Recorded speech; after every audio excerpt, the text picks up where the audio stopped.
Hannah Jackson, your Roadmap reporter here. Now, those of us that live and work in the city spend a great deal of our time on packed commuter trains and fighting our way through crowded streets. And no doubt, many of us have dreamt of getting away from it all and escaping to the countryside. But the truth is that life in rural areas isn't perfect either. You can certainly forget about nipping to the shops or that midweek theatre trip. But what if you could have the best of both worlds? What if you could bring a bit of country living to the city? Today, I've come to meet someone who's done just that, by transforming her suburban London garden into a rural idyll, and a successful business. Oh, hi Sarah, it's Hannah! Hi Hannah, great, welcome to Hen Corner. Wow, look at this!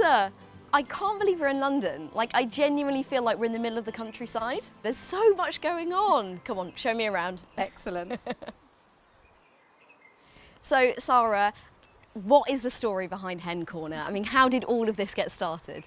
Well, originally I was working in the city. I had an office job, commuting every day, and then later on, as I had children, I started working part-time, and I wanted to make sure that I was feeding them really good food. I was worried about some of the food we were buying in the supermarket and some of the processed food, so I thought, let's try and grow some of our own food here in the garden. So has that always been an ambition of yours? Because it is quite far removed from what you were doing before. Well, initially it was just very natural. It was fitting in alongside my work, and we started growing some fruit and vegetables. And then I had this dream of having one meal for the family where nothing was bought in, nothing had been on an aeroplane or in a plastic bag. Everything had come from the garden. But it's now become my full-time business, and Hen Corner's been going for 10 years now. Fantastic. So, Sarah, I love these two trees. There are so many apples. I mean, surely you can't eat all of these. No, we've got one tree is eating apples. This tree is cooking apples. So what we do is we put them all together, we juice them, we invite friends round, we have a community apple pressing day, and we make litres and litres of apple juice. Oh, that sounds wonderful. I bet that is delicious. It's really nice. Oh, lovely. Right, well, Sarah, seeing as I'm here, is there anything you'd like me to do? There's always work to do. Come and help me.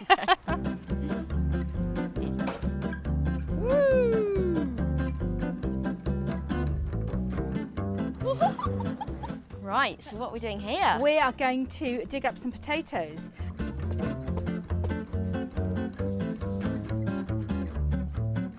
That is a good looking potato. There. Roughly, how many bees are in there? This colony here, about 60,000 bees.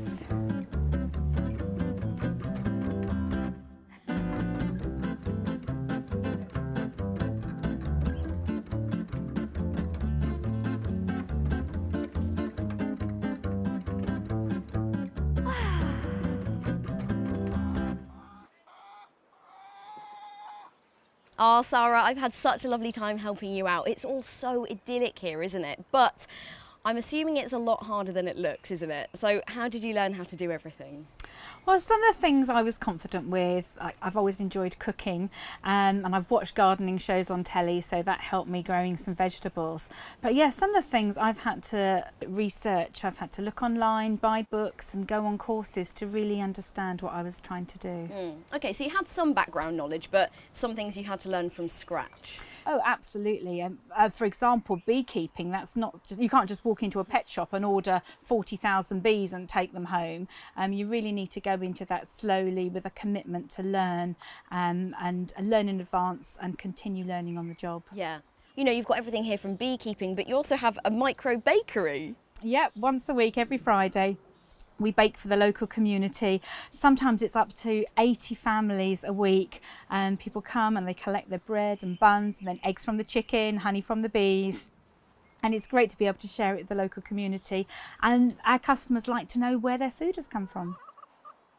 You also do courses as well, don't you? Yes, it's great to be able to share what we've learnt with others. And we've been so thrilled to see that people have seen what we're doing and how we're living, and they want to learn from us.